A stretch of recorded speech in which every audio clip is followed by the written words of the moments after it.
It's about finding that inner stillness. Exactly. The breath is the anchor. Imagine this with me for a moment. You're deep inside a snow-covered cave, okay? Temperatures are plummeting, like way below freezing. Most of us will, in just a thin shirt, we'd be in serious trouble. Hypothermia, right? But what if you can not only survive that extreme cold, but actually start sweating? Sounds almost impossible, doesn't it? Okay, let's unpack this. Today, we're taking a deep dive into the really fascinating world of Tummo breathing. Our journey today is powered by some incredible sources, mostly centered around the work of Abhi Duggal. He's someone who really helps connect that ancient wisdom with, our modern understanding. So our mission here is to explore Tummo, uncover its deep origins, and maybe most importantly, understand the core intention behind practices that seem so powerful. So beyond ordinary capability. Indeed. We're definitely stepping into a realm often described in ancient traditions using the term siddhis, which means essentially extraordinary abilities, sometimes bordering on the supernatural, you could say. And Tummo fits squarely within that framework. It really represents a remarkable mastery over the body's internal environment. It's kind of a testament to what the human system is capable of when it's, well, understood and harnessed fully. What really strikes me about Abhi Duggal's approach to Tummo breathing is his insistence. His focus on how these practices aren't just techniques you do. He always emphasizes that every genuine practice, especially something involving such profound energy work, must have a very specific purpose, a clear goal. It seems less about the breath itself in isolation and much more about the intention that's driving it. Could you elaborate on that, what that intention signifies? Absolutely. That's key.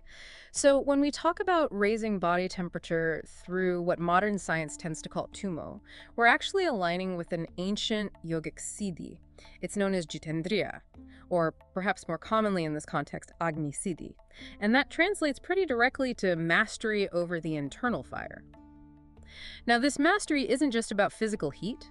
Depending on the specific interpretation or school of thought, it's often associated with laghima, which means lightness of body, or sometimes mahima, which implies expansion.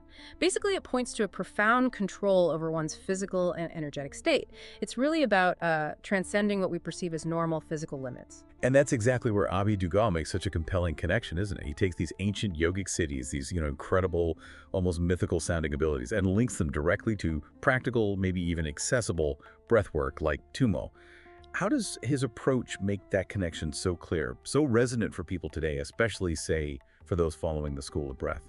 Well, he makes it clear by anchoring these practices firmly in their foundational purpose, rather than just focusing on the outward display or the technique itself. The significance of Agni Siddhi within the yogic tradition is truly profound. I mean, historically, it was a vital survival skill. It allowed practitioners to endure extreme cold, think Himalayas, without needing external warmth like fires or heavy clothing. But its real purpose, the deeper purpose, goes way beyond just keeping warm. It's believed to purify the subtle energy channels in the body, the nadis. It's thought to burn away toxins and, importantly, karmic impurities. And crucially, it's also seen as a primary method for awakening Kundalini, that powerful, dormant spiritual energy often described as coiled at the base of the spine. Ultimately, this practice generates something called tapas, which is this powerful inner fire, a kind of spiritual austerity that really drives deep transformation. Wow.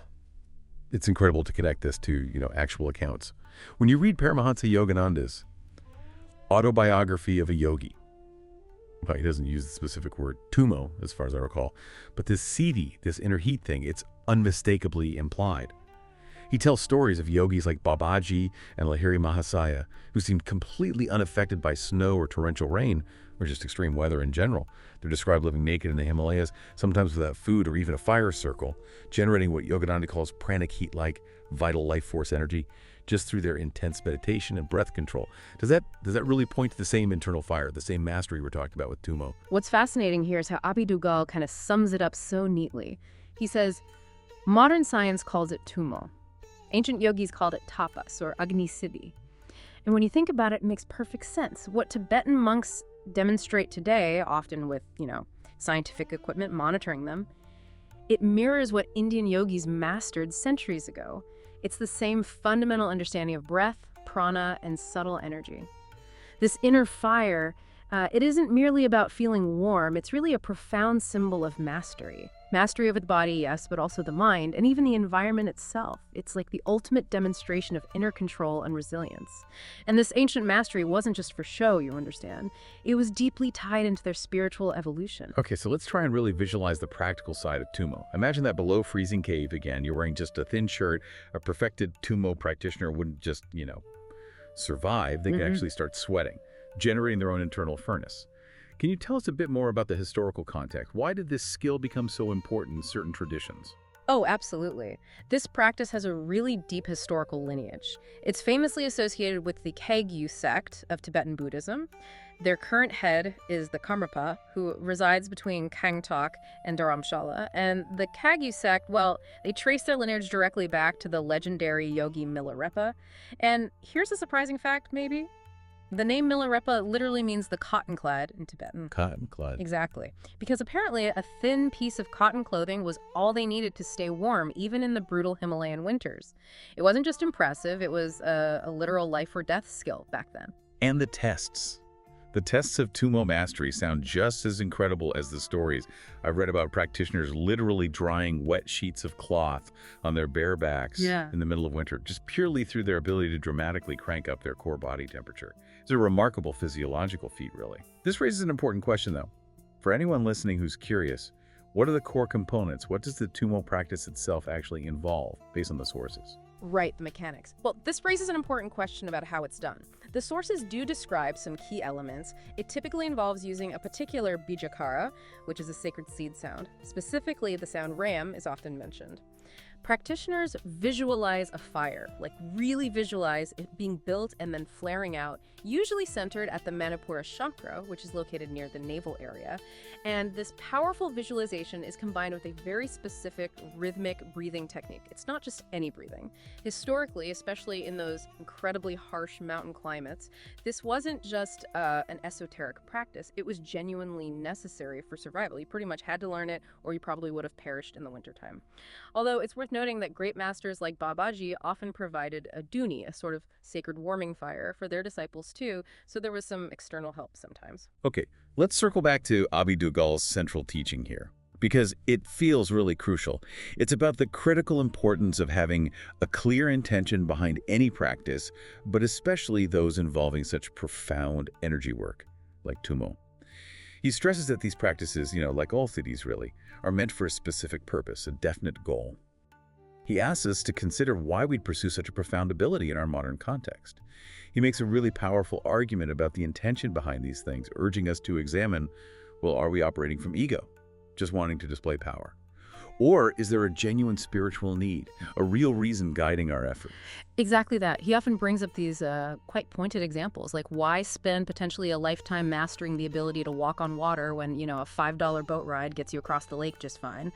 Or why invest years developing telepathy when you have a mobile phone in your pocket that connects you instantly to almost anyone on Earth? His point isn't to dismiss the ancient power, not at all, but it's to prompt us to look deeper at our own motivation. And this focus on purpose, on why you're doing it, that's exactly what helps bridge the gap between ancient mastery and its actual relevance for our modern lives. It ensures that these powerful practices are applied consciously with a real understanding of their true meaning and ideally with a clear, non-egoic intention. It's really about discerning what genuinely serves our spiritual growth versus what might just be a demonstration of extraordinary power that's maybe not necessary or even helpful today. Well, if you're as intrigued by Abhi Duggal's perspective and the incredible power of Tummo as we are, and if you want to delve deeper into this interplay between ancient practices and modern intention, you can definitely find more information about his teachings over at the School of Breath. It's worth checking out. So what does this all mean for us today? Where does this leave us? We've taken a deep dive into Tummo, trying to understand it as Agni Siddhi, that ancient yogic mastery of inner fire.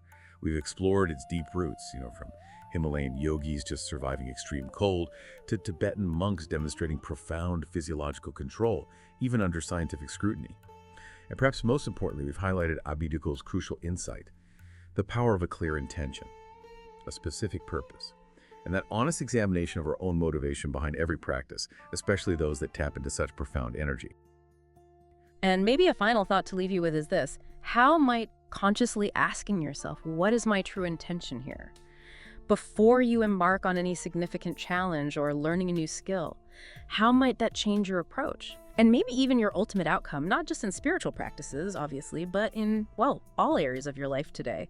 It's quite a powerful lens through which to view any endeavor, really.